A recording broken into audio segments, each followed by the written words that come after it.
Welcome to the part 2 of chapter 5 on learning. Just a reminder, if you have not posted your responses on the chapter discussion, make sure to do so. In today's lecture, we will mostly discuss about operant conditioning. It does sound familiar to the classical conditioning, but it is a different concept. Specifically, we will go over some concept on operant conditioning, schedules of reinforcement, and punishment. After we talk about operant conditioning, we will talk about observational learning and learn helplessness. So, operant conditioning was developed by B.F. Skinner, who mainly taught at Harvard and is said to be one of the most influential psychologists of the 20th century. Pretty famous. Operant conditioning is the learning of voluntary response or behavior, and it focuses on the consequence of a behavior which would change the probability of the behavior's future occurrence. So this is actually different from classical conditioning, where the learning depended on what happened before the response.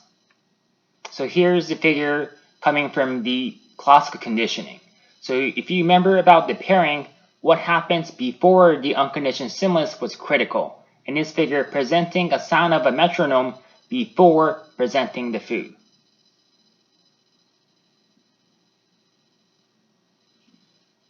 So operant conditioning was developed based on Thorndike's law of effect, that if a response is followed by a pleasurable consequence, it will tend to be repeated. So this is when you teach your dog a trick and giving them a treat afterwards. Or in this figure, giving rats a food when the rat pushes a lever. And if a response is followed by an unpleasant consequence, the behavior will tend to not be repeated. So if a rat is giving a shock for engaging in a certain behavior, obviously that rat would try to avoid that behavior.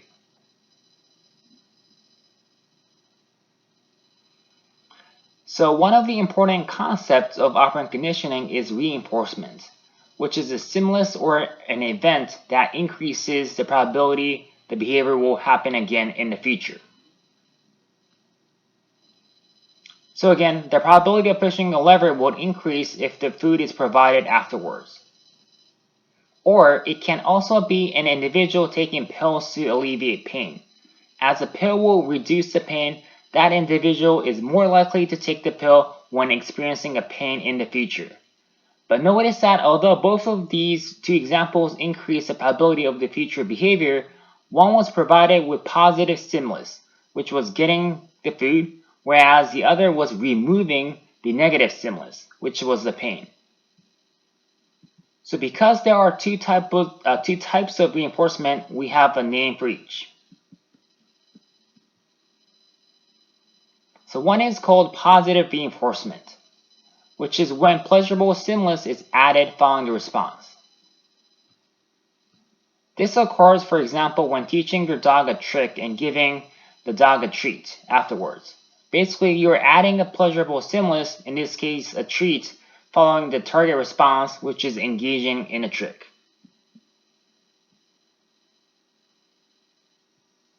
On the other hand, when successfully removing an unpleasant stimulus after engaging in a certain behavior, this is an example of negative reinforcement. For example, say there is a dish full of carrots, but a child hates a carrot and refuses to eat, so he yells and screams. Let's say that he was successful of having his parents move the carrot out of the table. This is an example of negative reinforcement, because by screaming, the carrot which he hates went away, so the likelihood of screaming again when he sees carrots would increase in the future.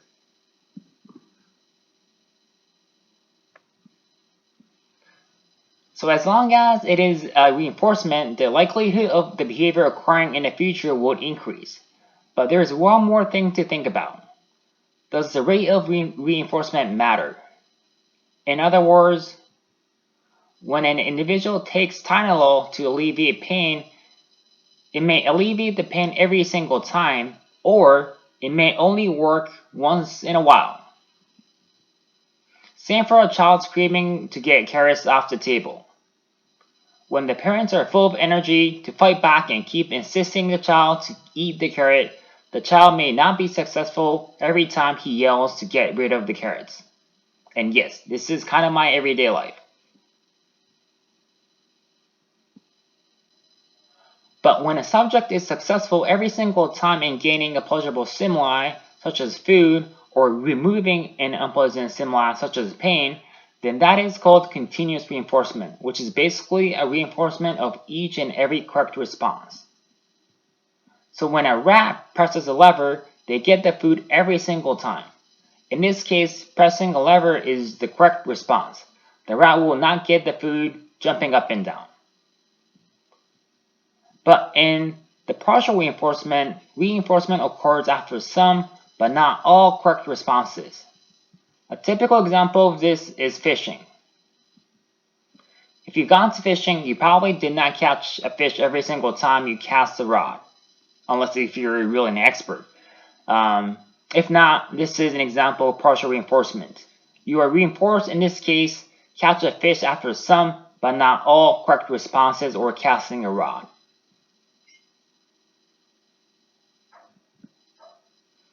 Although classical conditioning and operant conditioning is different, it does have similar concepts, and extinction is one of them. In the context of operant conditioning, extinction occurs when the behavior or response is not reinforced. For example, you go to fishing and you might have been successful catching a fish at first, but then no matter how many times, how hard you try, you never catch a fish. This may lead to extinction as you have not been reinforced. So here's a question. Which one is more resistant from extinction? When an individual was reinforced using continuous reinforcement or partial reinforcement? So kind of give yourself some thought about this. Which one do you think is more resistant from extinction? The answer is partial reinforcement. And we will talk more about the partial reinforcement as there are actually 4 types. And some are actually more resistant from extinction, and we'll go over each one. So the first partial reinforcement we will go over is the fixed ratio. In fixed ratio, the number of responses required for reinforcement is always the same. And if FR or fixed ratio equals 1, then it will be identical to continuous reinforcement. An example may be that a coffee shop might give you a free drink every after 12 drinks you buy. And of course, if you get free drink every single time you buy a coffee, then again, that is the same as continuous reinforcement. Next, in variable ratio, the number of responses required for reinforcement is different for each trial. There probably are no coffee shop that uses variable ratio as a way to give out free drinks, but if there are, the number of drinks you need to buy to get a free drink will differ every single time. So you get the first drink by buying 3 drinks, but to get the next free drink, you might need to buy 25 drinks and then 18 drinks. So it just keeps on changing. But obviously, this is not realistic and it's very confusing. So, if you know any coffee shop like this, you have to let me know. But more realistic example may be gambling. So to win a jackpot, you might win after spinning 1,000 times. But next, you might need to spin 2,000 times and then 500 times. And it just keeps on changing.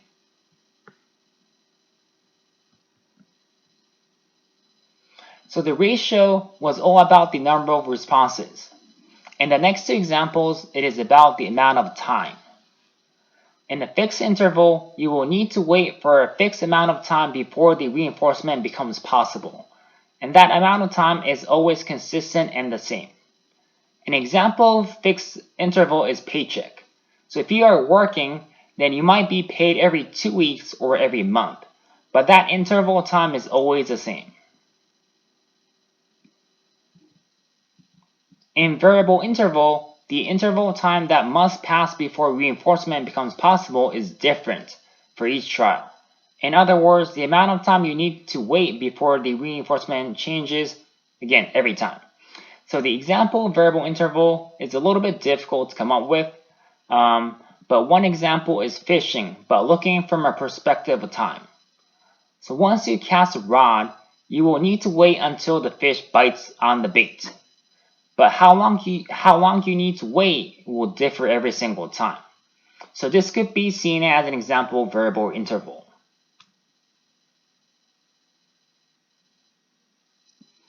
So here is a figure that shows how much effort the subject, it can be a human or animals, are putting in responding. And to make it simple, we will use an example of rats pressing a lever. So the more of these lines are flat, that means the slower the rats in pressing the lever. And the steeper the lines, the faster the rats in pressing the lever. And note that the dashes on the lines are reinforcements. Because fixed ratio and fixed interval are consistent in terms of number of responses or the time interval to receive the reinforcement, the time in between reinforcement are consistent for these two lines of partial reinforcements. So the purple line and the greenish line. You can see the dashes in between are consistent. So, which schedule would be best if you have very little time for training? In other words, the type of reinforcement where an individual would work really hard. So basically you need to find the steepest line of the four. So the answer will be fixed ratio, as the lines are again consistently steep. Next, which schedule of reinforcement is associated with the most responses for the least amount of reinforcement?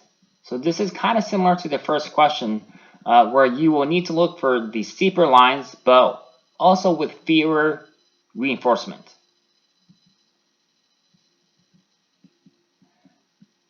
The answer is variable ratio, because the slope of variable ratio is still steep, even comparable to the fixed ratio.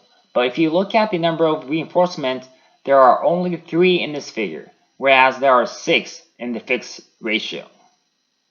Again, that's the number of dashes. What this means is that the variable ratio is the most cost efficient of the 4.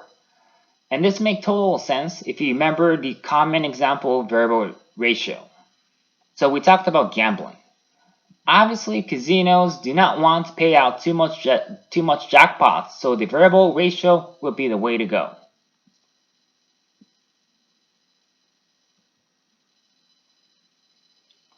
So far, we have been focusing on reinforcement, but if you remember from the beginning of today's lecture, based on Thorndike's law of effect, if a response is followed by an unpleasant consequence, the response will not be repeated. So this is called punishment. And there are 2 types of punishment. There's a positive punishment and negative punishment. Positive punishment is the punishment of response by the addition of an unpleasant stimulus. An example of positive punishment is being scolded by a parent. On the other hand, negative punishment is the punishment of a response by the removal of a pleasurable stimulus. An example would be timeout, which entails the removal of a pleasurable stimulus, such as playing time. So, we have now covered 4 main concepts in operant conditioning, which again were positive and negative reinforcement and positive and negative punishment. So next, I will provide some practice questions and have you respond with one of these 4 concepts. So first question. An individual yells at the roommate for leaving dirty clothes all over their apartment. The roommate apologizes and never make a mess again. Which one of the 4 concepts is this representing? So this is an example of positive punishment, where an individual is adding the unpleasant stimulus, which in this case was yelling, to decrease the behavior of making a mess.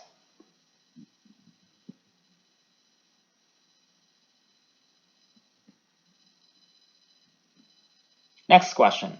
Losing a privilege such as going out with friends due to aggressive behavior.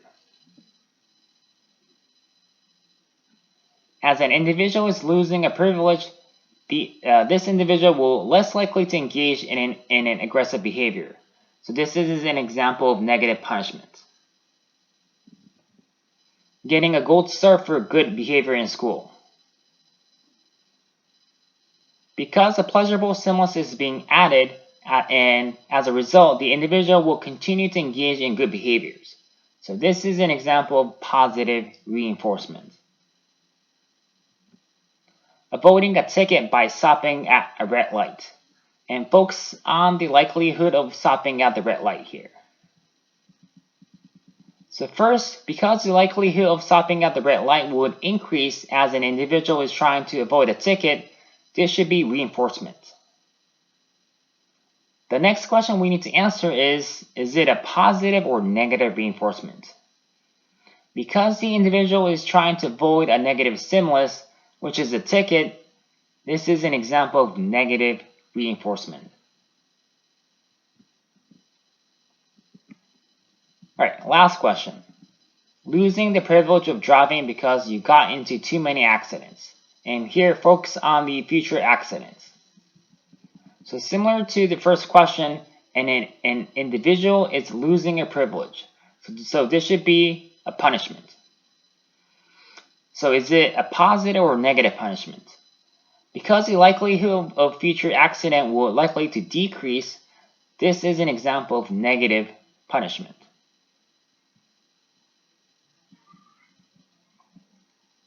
So when you answer these questions, don't confuse yourself with the word negative. Negative does not imply punishment. Negative just implies that stimulus, regardless of pleasant or unpleasant, is being removed. Positive, on the other hand, implies that the stimulus, again, either regardless of if it's a positive or pleasant or unpleasant stimulus, is being added. So positive is basically adding a stimulus. Negative is removing the stimulus. So using the concept of reinforcement, we can certainly apply this technique to teach our dogs a trick. However, considering that a trick usually entails multiple behaviors, such as when you want your dog to, for example, ride a skateboard, or have your dog bring a newspaper from the mailbox. There are multiple steps that need to be accomplished. So for example, if you want your dog to ride a skateboard, your dog is not going to just start riding a skateboard where you could reinforce that behavior. So we would first need to train the dog to go around the skateboard and then perhaps reinforce every time the dog puts their feet on the skateboard, when they stand on the skateboard, and so on and so forth. So this is called shaping, which is the reinforcement of successive approximation of a desired complex behavior, like the example we just talked about. So in these pictures, you can see how B.F. Skinner is making the dog jump to the top line using shaping. So he's breaking it down one by one, and after the dog is accomplishing a certain goal, then he will move on to the next one, and he will just repeat it until the dog is able to jump over the top line. So next, we will discuss about observational learning. And this is a style of learning of how it just sounds like. So we can learn by observation. But before I move on, I want all of you to think how B.F. Skinner would say about observational learning. Remember, Skinner and other traditional behavioralists were only interested in what we can observe and see. The observational learning, as we will discuss later, will begin to focus on individuals' attention and memory, which are something we obviously cannot observe and see. So some would say that this concept of observational learning and other learning theory as well that are beginning to go outside of the traditional view of behavioralism. So it's no longer traditional view of behavioralism because it is entailing some concept that we cannot observe and see. And these movements imply that humans are more complex and that human learning cannot be explained while ignoring the mental processes. So we are more complex and we have to think about mental processes when we talk about learning. So as you can see in these pictures, children are pretty being aggressive to what's called the Bobo doll, that huge red-looking doll. But before this happened, these children were actually watching the adults being aggressive towards the Bobo doll. And then the same children were placed in the same room where the adult were being aggressive. And you can kind of see that they basically modeled the adult's behavior. So therefore, we could say that the children learn by observation. And interestingly, when another group of children observed how the adults were being punished for being aggressive towards the doll, these children were less likely to behave aggressively when they were put in the same room. So this experiment really sparked the debate of the impact of watching violent TV among children. As you can see, that children might imitate what is happening in a TV that they're seeing. So for observational learning to occur, 4 elements need to be satisfied. First, individuals need to pay attention to the behavior they are wanting to model. Next, individual needs to be able to retain the information of what they just saw. I mean, these are pretty obvious concepts if you think about it. Third, individuals need to be capable of responding, reproducing the same behavior. So for example, even if you watch the top athletes, for example, and how they're performing, that does not mean you could imitate their behaviors. You basically need to have the motor abilities to reproduce the behavior. Last, the consequence of behavior matters. So if the behavior that the individuals are trying to imitate were punished at the end, then the likelihood of us imitating those behaviors will decrease because we don't want to get into trouble or be punished. So it is important that these 4 elements are present for the observational learning to occur.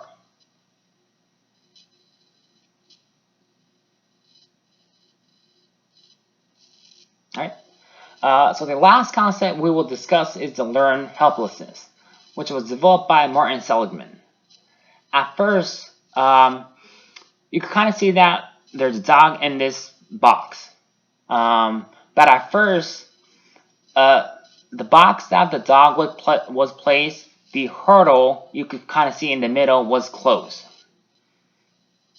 So basically, at first, the dog was not able to jump over to the other side because the hurdle was closed. And also, the dog would hear a sound coming from the speaker, and that is an indication that there will be a shock coming from the floor.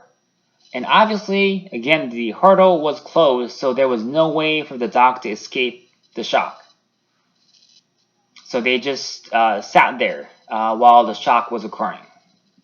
And after they repeated this several times, then they finally opened the hurdle, which would allow the dog to jump over to escape the shock. So the shock was just coming from the half of the box, and the other side, it was a safe zone. And however, among the dogs who learned that the shock was not escapable, these dogs just stood there without trying to escape, even though the hurdle was open. And I know that this sounds horrible, but the concept of learned helplessness is commonly used in explaining the process of depression. So people with depression may have learned to be helpless in the past. And although from the perspective among people without depression, they might think, oh, why don't you just jump the hurdle and go to the other side? But that may be impossible. That may seem impossible for an individual with depression, no matter how simple it may sound. Again, due to their past learned helplessness. But of course, There are ways to unlearn the hopelessness, and we will discuss more about that in the therapy chapter. So that is all I have for chapter 5 on learning. And as always, if you have any questions about the content, please post them on the course Q&A on Canvas. And again, don't forget to do the chapter discussion, which is due on Sunday. All right, thanks and take care.